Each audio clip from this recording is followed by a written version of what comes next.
ரொம்ப ரொம்ப சந்தோஷமாக இருக்குது. இன்றைக்கி இப்படி ஒரு அவார்ட் ஃபங்க்ஷன் பார்த்து ரொம்ப வருஷம் ஆச்சு. எனக்கு எங்கள் அப்பாவோட அவார்ட் ஃபங்க்ஷனுக்கு 1-2க்கு போயிருக்கேன். இன்றைக்கி வந்து நாங்கள் நடித்த படம் அதுக்கு அவார்டு கிடைக்குதுங்கிற போது ரொம்ப சந்தோஷமாக இருக்குது. தமிழ் சார் சொன்னீங்க 4 வருஷம் ஆனதுக்கப்புறமும் சிறை ரிலீஸ் ஆச்சு, என் படம் ரிலீஸ் ஆன மாதிரி அப்படின்னு. அப்படி நினச்சாதான் ஒரு டீம் வின் பண்ண முடியுங்கிறதுக்கு உதாரணம் இந்த படம். நான் மட்டும் இல்லை, இப்போ அவார்டு வந்து வாங்கினவங்க, வாங்க போகிறவங்க எல்லாருமே இது வந்து அவங்களோட சினிமான்னு லைஃப் கொடுத்துருக்காங்க. ஸோ அவங்க எல்லாருக்குமே நன்றி.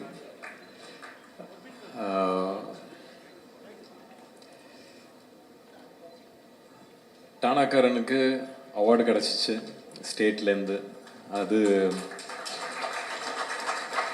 அது எப்படி நடந்துச்சு என்னன்னு புரியல. ஏன்னா 25th December 2025 25வது படம் எப்படி சிறையாக அமைஞ்சிச்சோ, அது ஒரு வெல்விஷர் ஃபோன் பண்ணி சொல்ல போது ஓ அப்படியா அப்படின்னு சொல்லி ஏற்றுக்கிட்டு வந்தது.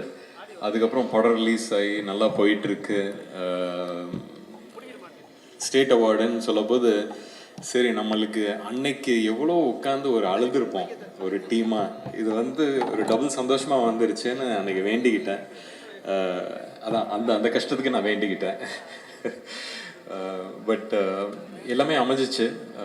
அமைகிறதுக்கு நிறைய பேர் பொறுப்பு.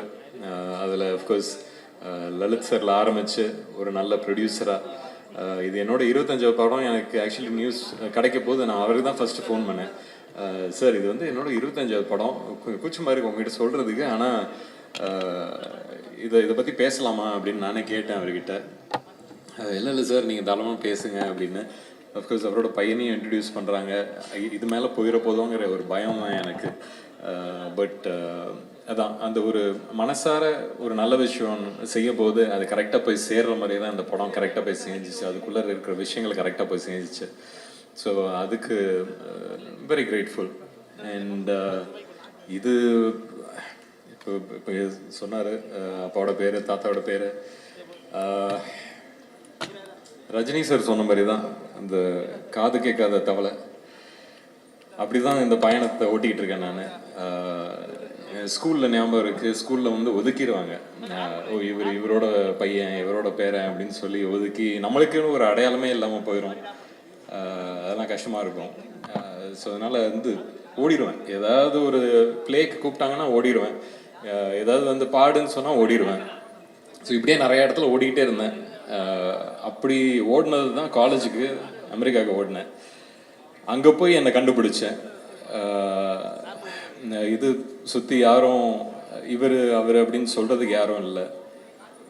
கண்டுபிடிச்சி அந்த இடத்துல தான் ஒரு மன அழுத்தம் அப்படின்னு சொல்கிறதுன்னா அங்கே தான் வந்துச்சு. அது எல்லாத்தையும் கிடச்சதுக்கப்புறம் திருப்பி இங்கே வந்துட்டு சரி சினிமா தான் அப்படின்னு ப்ரூவ் பண்ணி உள்ளர வந்துட்டு சரி ஆனால் டைரெக்ஷன் போகலாம் அப்படிங்கிற ஒரு பயணத்தில் மாற்றி இங்கே இடித்து அங்கே அடைச்சி ஒரு மாதிரி எப்படியே வந்தாச்சு. வந்து ஆக்டிங் தான் பண்ணோம் அப்படின்னு சொல்ல போது அப்போ டேய் இது உள்ளார வர இது எப்படி இருக்கும் தெரியும்ல அப்படின்னு. அப்பா கிட்ட சொல்லாத விஷயம் தான் இன்றைக்கி பேசிகிட்டு இருக்கேன் இது வரைக்கும். அப்போல்லாம் ஓடினேன், ஒளிஞ்சேன் அப்படின்னு. அன்றைக்கி அப்பா கிட்ட சொல்ல, ஆனால் அநேகமாக இன்றைக்கி அவங்களால வர முடியல, கோயம்புத்தூரில் இருக்காங்க. நிச்சயம் அதை பார்ப்பாங்கன்னு நம்புகிறேன். சொன்னேன், ஆமாப்பா இல்லை எனக்கு தெரியும், என்ன மாதிரி எதிர்பார்ப்பு இருக்குன்னு எனக்கு தெரியும், பார்த்துக்கிறேன் அப்படின்னு. இறங்கினேன். அவங்களுக்கே தெரியாமல் கும்கின்னு ஒரு படம் போய் சைன் பண்ணேன். அதுக்கப்புறம் அவங்களுக்கு போய் சொன்னது தான், என்னடா ரெடியா ஓகேயா அப்படின்னு கேட்டாங்க. தெரியல பார்க்கலாம் அப்படின்னு சொல்லி இறங்கினது. பட் கும்கியில் ஆரம்பித்து இன்னைக்கு சிறை வரைக்கும் வந்திருக்கேன். அந்த காது கேட்காத தவளையாட்டத்தை தான் இது இவ்வளோ தூரம் வந்திருக்கேன். திருப்பியும் முதல்ல ஆரம்பித்தோடனே பெரிய ஒரு வெற்றியாக கிடச்சிச்சு. அது அந்த கிடச்சதுக்கு அப்புறம் தான் வந்து அந்த ஒரு ப்ரெஷர் அப்படிங்கிற ஒரு விஷயமே வந்துச்சு.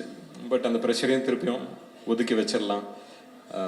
அப்படி ஒதுக்கி வச்சதில் வரிசையாக நல்ல படங்கள் வந்துச்சு, அதுக்கான வரவேற்பு வந்துச்சு, அதுக்கான ஒரு நல்ல பேச்சு வந்துச்சு.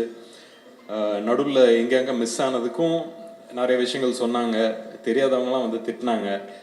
அப்போ வந்து சரி நம்மளுக்கு தான் தெரியும் நம்ம என்ன பயணத்தில் இருக்கோம். இது உள்ளார சினிமாவாக நீங்கள் அது மட்டும் தான் பார்க்குறீங்க. பர்சனலாக நான் எனக்கு நிறைய விஷயங்கள் போயிட்டு இருந்துச்சு. ஸோ அதனால் மேபி என்னோட நான் இப்போ திரும்பி பார்க்க போதெல்லாம் அப்பப்போ பார்ப்பேன். சரி நிறைய விஷயங்கள் நம்ம லைஃப்பில் சில விஷயங்கள் மைண்டை அப்செட் பண்ணுச்சுன்னா அது வந்து ஏதோ ஒரு இடத்துல தெரியும்னு அது சினிமாவில் தான் எனக்கு தெரிஞ்சிருக்கு.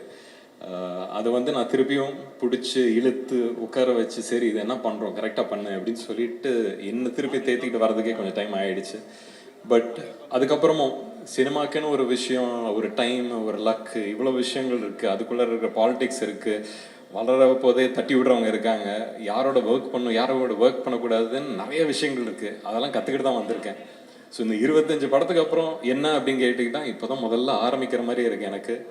இதுக்கப்புறம் பண்ண போகிற விஷயங்கள் எல்லாமே வந்து எனக்கு முதல் படத்துலேயே தெரிஞ்சதுன்னா இன்னும் பெட்டராக இருந்திருக்குமேன்னு ஒரு எண்ணமும் இருக்குது.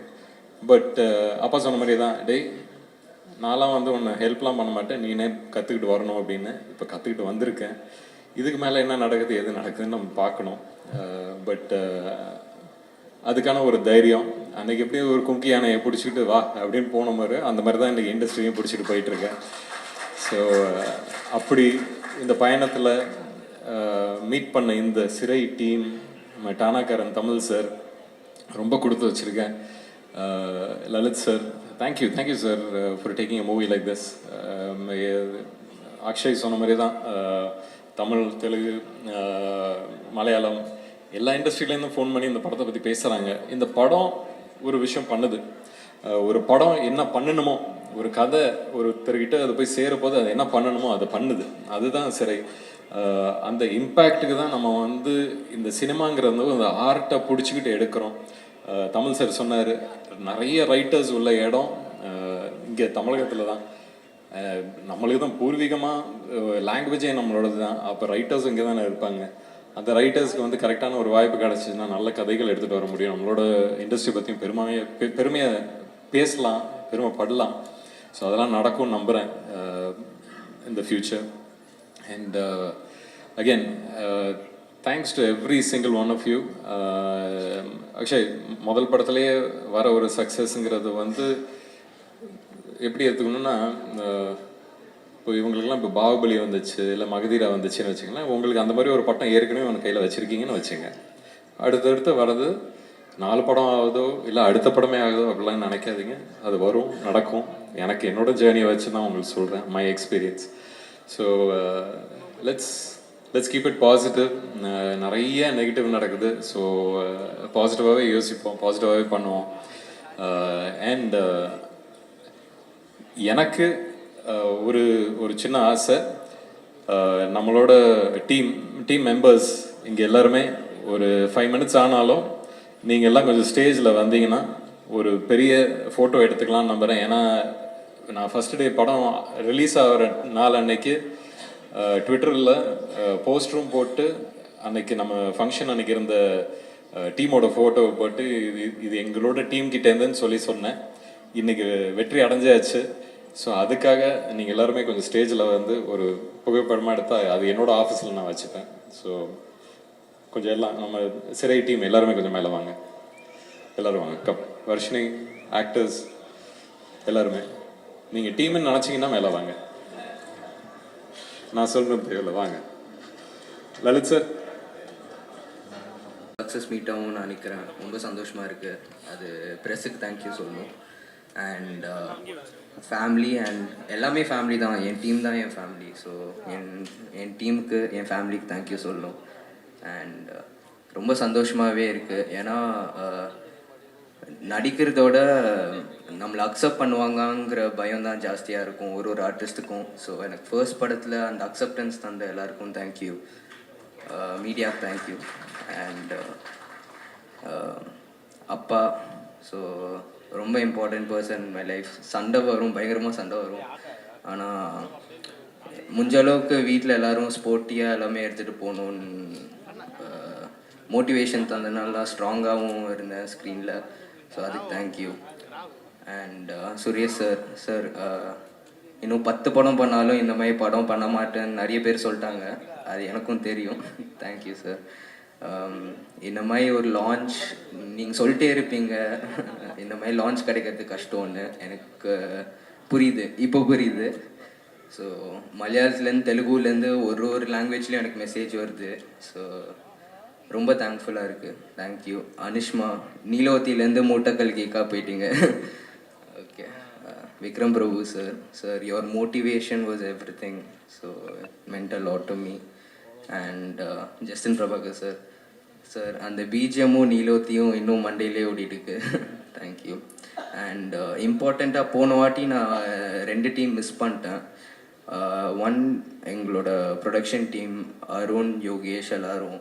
ஸோ நான் ஒரு போஸ்ட் பார்த்தேன், அருணோட போஸ்ட். எப்படின்னா ரிலீஸ் ஆனோடனே இந்த பர்டிகுலர் டேட்டில் நான் இந்த கதையை கேட்டேன், இப்போது இது ஒரு படமாக வந்திருக்குன்னு. ஸோ அவ்வளோ இம்பேக்ட்ஃபுல்லான ஒரு கதையில் நான் படமே நடிச்சதில்லை. ஆனால் என்னை ட்ரஸ்ட் பண்ணிட்டு அவன் பண்ணுவான்னு சொல்லிட்டு அவங்க அந்த கான்ஃபிடென்ஸ் அப்பாவுக்கும் எல்லாருக்கும் தந்தாங்க. ஸோ அது ரொம்ப இம்பார்ட்டண்ட்டாக இருந்துச்சு எனக்கு. So thank you. And Varshini, last time உங்களை மிஸ் பண்ணிட்டேன். You did an amazing job. Thank you. And உங்கள் டீம் எல்லோரும் very supportive. So and Philo sir நான் அப்போ சொன்னது தான் இப்போது. Sir thank you sir. ஸோ நீங்கள் தான் எனக்கு ஃபர்ஸ்ட் ஷெட்யூல் முடிச்சுட்டு நீங்கள் நல்லா பண்ணிட்டுருக்க இந்த ஃப்ளோவில் பண்ணுன்னு சொன்னனால தான் பயம் இல்லாமல் பண்ணேன். ஸோ கடைசியாக Tamil sir, thank you sir. Okay, thank you so much bro. Bro இப்படி தான் எப்பயுமே பேசுவீங்களா? மேடை, இந்த மேடையில் நின்று நாங்கள் இந்த படத்தை சப்போர்ட் பண்ணுங்க அப்படின்னு நாங்கள் கேட்டோம். இப்போ சப்போர்ட் பண்ணுறதுக்கு நன்றி அப்படின்னு நாங்கள் சொல்கிறோம். ஏன்னா இந்த படத்தை எடுத்துகிட்டு போனதில் மிகப்பெரிய பங்கு மீடியா, முகநூலில் எழுதினவங்க, அதுக்கப்புறம் முற்போக்கு எழுத்தாளர்கள், அதுக்கப்புறம் இஸ்லாமிய தம்பிகள் அவங்க அப்படின்னு சொல்லி ஒரு பெரிய தரப்பினர் இந்த படத்தை வந்து ஒரு மவுத் டாக்லேயே எடுத்துகிட்டு போய் பெரிய அளவில் இந்த படத்தை கொண்டு சேர்த்துருக்காங்க. அதனால் இந்த படம் வந்து ஒரு மிகப்பெரிய வெற்றிக்கு நீங்கள் எல்லோரும் ஒரு பெரிய உறுதுணையாக இருந்தீங்க. உங்கள் எல்லாத்துக்கும் முதல்ல நன்றி. சுரேஷ் சார் எனக்கு நன்றின்னு சொன்னார். சுரேஷ் சாருக்கு தான் நான் நன்றி சொல்லணும். ஏன்னா ஒரு கதை, நம்ம கொடுக்குற கதையை வந்து ரொம்ப சிறப்பாக எடுத்துகிட்டு போய் அதை சேர்த்ததுன்னு ஒன்று இருக்குல்ல. எனக்கு வந்து நானாக்காரன் ரிலீஸ் ஆகி ஒரு 4 வருஷம் இருக்கும். 4 வருஷத்துக்கு அப்புறம் நான் அடுத்த கதை அப்படி இப்படின்னு சுற்றிட்டு இருந்தேன். ஆனால் இந்த 4 வருஷத்துக்கு அப்புறமும் கூட இப்போ ஏதோ சிறை வந்து எனக்கே ரிலீஸ் ஆனது மாதிரி இருந்துச்சு, என் படம் ரிலீஸ் ஆனது மாதிரி இருந்துச்சு. நம்ம போகும்போது யாராவது வந்து சிறை படம் ரொம்ப சூப்பர் சார் அப்படின்னு சொல்லும்போது ரொம்ப சந்தோஷமாக மகிழ்ச்சியாக இருந்துச்சு. என்ன சொல்கிறது, போன மேடையில் சொன்னதான், என்னை விட சிறப்பாக சுரேஷ் சார் இந்த படத்தை எடுத்திருந்தார். அதான் இந்த படத்தை பெரிய சிறப்பு. அப்படின்னு நன்றினா எல்லாத்துக்கும் சொல்லலாம். இந்த படம் எனக்கு சிறை எனக்கு என்ன சுரேஷ் சாருக்கு என்ன பேர் கொடுத்துச்சோ அதே பேர் எனக்கு, விக்ரம் பிரபு சாருக்கு, ஃபிலோமினுக்கு, மாத்தேசையாக்கு அப்படின்னு சொல்லி அனிஷ்மாக்கு, தம்பி அக்ஷய்க்கு, ப்ரொடியூசருக்கு, எல்லாத்துக்குமே இந்த வெற்றி சமமாக பகிர்ந்தளிக்கப்பட்டிருக்கிறதாக நான் நினைக்கிறேன். ஏன்னா எல்லாருமே இந்த படத்தோட பங்களிப்பு, எல்லாத்துக்குமே அந்த பேர் சிறப்பாக வந்துச்சு. லலித் சார் வந்து ஒரு ரொம்ப நன்றி சொல்லணும். பர்சனலாகவும் சரி, இதான் சரி, எங்கள் மேலே பெரிய நம்பிக்கை வச்சார். அவர் வந்து இதுக்கு முன்னாலேயும் படம் பண்ணியிருக்காரு, விஜய் சாரை வச்சு படம் பண்ணியிருக்காரு, இப்பவும் பெரிய பெரிய படம் பண்ணிட்டு இருக்காரு. இந்த கதை வந்து நான் லலித் சார்ட்ட ஒரு 40 நிமிஷம் சொல்லியிருப்பேன்னு நினைக்கிறேன். 40 நிமிஷம் அப்படி சொன்னோன்னே தமிழ் இந்த படம் நம்ம பண்ணிடலாம் அப்படின்னு சொல்லிட்டு ப்ராசஸ் ஸ்டார்ட் ஆச்சு. ஏன் அதே மாதிரி இப்போ தாய் கிழவின்னு ஒரு படம் வந்துச்சு. வந்தப்போ அந்த கதையில் வந்து அந்த மூத்த மருமகன் நேரு கேரக்டருக்கு வந்து தம்பி அவர் சிவகுமார் வந்து எங்கிட்ட கதை சொன்னாப்புல. ஒரு 40 நிமிஷம் தான் சொன்னாப்புல. சொன்னோன்னே நான் சொன்னேன், இந்த கதை பயங்கரமாக ஹிட் ஆகுங்க, உண்மையிலே இது பெரிய ஹிட் ஆகும் அப்படின்னு சொன்னேன். ஒரு கதையை செலக்ட் பண்ணுறதுக்கு ஒரு 40 நிமிஷமே போதுமானதாக இருக்குது. ஏன்னா அந்த 40 நிமிஷத்துக்கு அப்புறம் அந்த கதை எப்படி வரும், என்ன ஆகும் அப்படிங்கிறத நம்ம ஈஸியாக கணிச்சிட முடியும். அப்படி இருக்கும். ஆனால் இப்போ சமீபமாக நம்ம பெரிய பட்ஜெட்டுக்கு பின்னால் ஓடிட்டே இருக்கோம். அந்த பட்ஜெட்டுக்கு பின்னால் ஓடுறதோட பிரச்சனை என்ன இருக்குன்னா, இன்றைக்கி வந்து அடுத்தடுத்த படங்கள் ஷூட்டிங் போக முடியாமல், தியேட்டருக்கு வர முடியாமல், அடுத்த நெருக்கடியில் தமிழ் சினிமா இருக்குது. இது தமிழ் சினிமாவை இந்திய சினிமாக்கள் திரும்பி பார்த்த நேரம் போய் இப்போ நம்ம எல்லா சினிமாவையும் பார்க்குறோம். குறிப்பாக மலையாள சினிமாவை பார்த்து பிரமிக்கிறோம். ஏன்னா அங்கே உள்ள ரைட்டர்ஸ், ஸ்ட்ராங் ரைட்டர்ஸ் இருக்காங்க. இந்தியாவிலேயே அதிகமான ரைட்டர்ஸ் இருக்கிறது தமிழ்நாட்டில் தான். இந்தியாவிலேயே அதிகமான புத்தகங்கள் விற்பனையாகிறதும் தமிழ்நாட்டில் தான். ஆனால் நம்ம இந்த ரைட்டர்ஸை மதிக்கிறதே இல்லை, அவங்கள கூப்பிட்றதே இல்லை. தமிழ் சினிமாவுக்குள்ளே ரைட்டர்ஸோட வருகையில் நம்ம ரொம்ப ஆழ்ந்து கூப்பிடணும், அவங்கள வந்து உள்ளே கொண்டு வந்து அவங்களோட கதைகளை நிறைய வாசித்து அதை படமாக்கணும் அப்படிங்கிறது என்னோட சிறு விருப்பம்தான். என்னன்னா சினிமாங்கிறது வெறும் சினிமா இல்லை, அது லட்சக்கணக்கான மக்களோட வாழ்வியலாக இருக்குது. ஸோ நம்ம வெறுமனே டிஜிட்டலையும் ஓடிடியும் நம்பி இருக்காம தியேட்டரிக்கல் படமாக பண்ணணும். ஏன் நான் தாய் கலவியை சொன்னேன்னா, சிறைக்கு அப்புறம் இன்னைக்கு மிகப்பெரிய அளவில் தேட்டரில் வந்து அந்த படத்தை தான் பெரிய கொண்டாடிட்டு இருக்காங்க மக்கள். அதுக்காக சொன்னேன். ஸோ நம்ம வந்து சினிமாக்கான படங்கள், தேட்டருக்கான படங்களை பண்ணணும்னு கேட்டுக்கிறேன். நன்றி. மீட் பண்ணும்போது ரொம்ப பேச முடியல, பட் ஆனால் இப்போவும் கொஞ்சம் கண்ட்ரோல் பண்ணிக்கிறேன். எனக்கு இது ரொம்ப பர்சனலாக ரொம்ப ஒரு சந்தோஷமான நிகழ்வாக இருக்குது. ஏன்னா இது ஒரு பெரிய நம்பிக்கையின் அடிப்படையில் உருவானது தான் அந்த சிறை. ஸோ வந்து அப்புறம் என்னுடைய டீம், இந்த டீம் வந்து நான் சொல்கிறது வந்து என்னென்னா, ஒரு முழுக்க நடிகர்கள் ஆகட்டும், தொழில்நுட்ப கலைஞர்கள் ஆகட்டும், என்னுடைய உதவி இயக்குநர்கள் ஆகட்டும், எல்லாருமே வந்து ஒரு மிகப்பெரிய அளவில் இந்த படத்துக்காக ஒர்க் பண்ணியிருக்காங்க. ஸோ எல்லோரும் தனித்தனியான முறையில் அவங்களுடைய பேரை சொல்லி என்னால் இது பண்ண முடியல. பட் இது வந்து ரொம்ப சந்தோஷமாக இருக்குது. எனக்கு பேசுகிறதுலையுமே ரொம்ப கொஞ்சம் இது இருக்குது. பட் ஆனால் நம்புகிற ஒரு ப்ரொடியூசருக்கு, நம்மளை நம்புகிற ஒரு நடிகர்களுக்கு, நம்மளை நம்பி வர ஒரு தொழில்நுட்ப கலைஞர்களுக்கு நமக்கு ஒரு ஹார்ட் ஒர்க் பண்ணால் அவங்களுக்கு எல்லாருக்குமே ஒரு மகிழ்ச்சியான ஒரு சில இது கொடுக்க முடியுன்றது இந்த படம் எனக்கு நிரூபிச்சிருக்கு.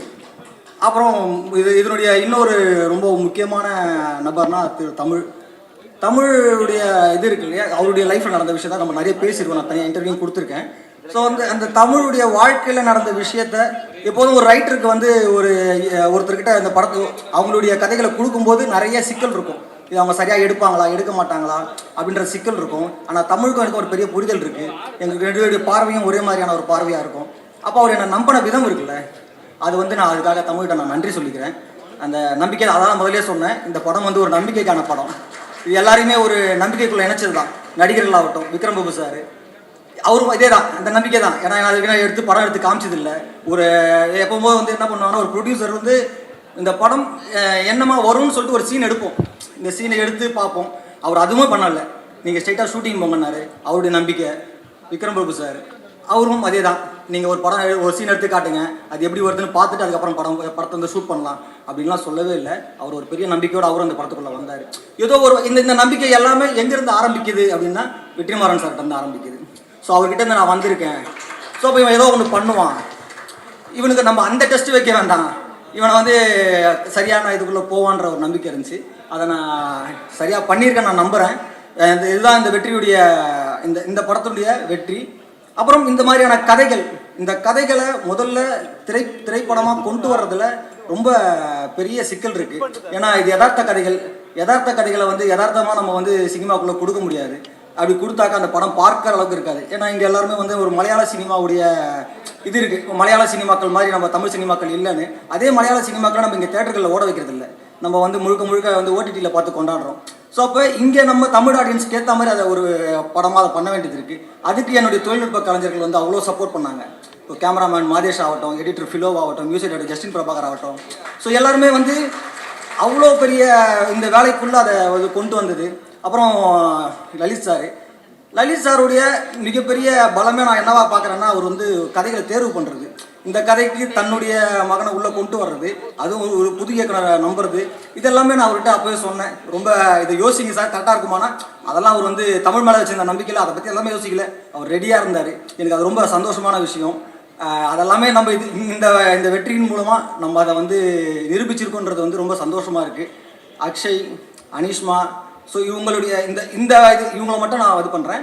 இவங்களுடைய அந்த புது காம்பினேஷன் மீன்ஸ் என்னென்னா, வந்து புது பசங்க, இந்த பசங்க இந்த படத்தில் ரொம்ப நல்லா இருக்காங்க, இந்த பசங்க அந்த படம் இந்த கேரக்டராகவே இருக்காங்க அப்படின்னா அது ட்ரைனர் சூரி தான் காரணம். ஏன்னா அதில் என்னுடைய பெரிய உழைப்பு கிடையாது, அந்த உழைப்பெல்லாம் அவருக்கானது தான். மற்ற நடிகர்கள் எல்லாருமே சரியாக அதை ஒர்க் பண்ணியிருக்காங்கன்னா அது சூரிக்கான உழைப்பு. ஸோ இந்த மாதிரியான ஒரு நிகழ்வுகளில் எனக்கு வந்து ரொம்ப பர்சனலாக எப்போதும் கூடவே இருக்கிற வெற்றி சாரோட ஒய்ஃப் ஆகட்டும், அவங்க அக்காவாகட்டும், ஏன்னா அவங்களாம் வந்து எனக்கு ஒரு ஃபேமிலி மாதிரி தான், எப்போதும் என் கூடவே இருப்பாங்க. அவங்களுக்கும் ஒரு பெரிய நன்றி.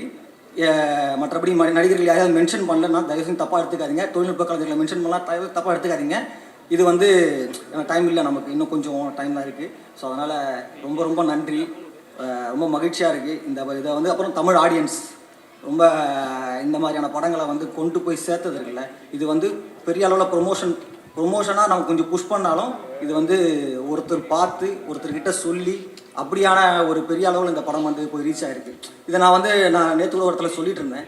இதை நான் வந்து கேள்விப்பட்டிருக்கேன். ஒரு படம் வந்து மவுத் டாக்கில் வந்து பெரிய அளவில் போகுதுன்னு, அது என்னுடைய படத்தில் அதை உணர்ந்தேன். ஸோ அப்படியான ஒரு படமாக இதை மாறினது, அப்படியான ஒரு படமாக மாற்றினதில் ப்ரொடியூசருடைய பங்கு மிக முக்கியமானது. கடைசி வரைக்கும் கூட நின்று ப்ரொடியூசருடைய டீம், இபியில் அந்த டீம் ஆகட்டும், மேனேஜர் ஆகட்டும், அந்த டீமுமே ரொம்ப அழகாக இதை வந்து என்ன இந்த படத்துக்கு தேவையோ அதை வந்து சரியாக கொடுத்து இது எல்லாமே பண்ணதுனால தான் இந்த படம் வந்தது. இது சும்மா ஆனால் வரல. அப்புறம் இது வந்து ரொம்ப சின்ன பட்ஜெட் படமும் கிடையாது. எனக்கு என்ன தேவையோ அதை வந்து ப்ரொடியூசர் பண்ணி கொடுத்தாரு. ஸோ அதனால் இது ரொம்ப முக்கியமான ஒரு படமாக, எனக்கு பர்சனலாக ரொம்ப முக்கியமான படம். அவங்களுக்கு ரொம்ப முக்கியமான படம். காரணம் வந்து பையன், ஸோ வந்து ஒரு ப்ரொடக்ஷன் ரொம்ப முக்கியமான ஒரு இடத்துல இருந்து அதை கொண்டு வரோம். ஸோ இது எல்லாமே நான் வந்து அவர்கிட்ட ஒரு வார்த்தை சொன்னேன், இந்த படத்தை நான் சரியாக எடுத்து கொடுப்பேன் சார்னு சொன்னேன். அதை நான் நிறைவேற்றிருக்கேன், நான் நம்புகிறேன். ஏன்னா இந்த படம் வந்து அவ்வளோ நாள் கொண்டு போயிருக்கு. ரொம்ப மகிழ்ச்சியாக இருக்குது வணிக ரீதியாக வெற்றி பெற்றதில். இதுக்கு வந்து மீடியா ரொம்ப பெரிய சப்போர்ட். மீடியாவும் சோஷியல் மீடியாவும் பிரிண்டிங் மீடியாவும் சரி ரொம்ப பெரிய அளவில் சப்போர்ட் பண்ணிங்க. எல்லாருக்கும் ரொம்ப ரொம்ப நன்றிகள். திரும்ப ஒரு வாரம் சொல்லிக்கிறேன். ரொம்ப நன்றிகள். தேங்க்யூ.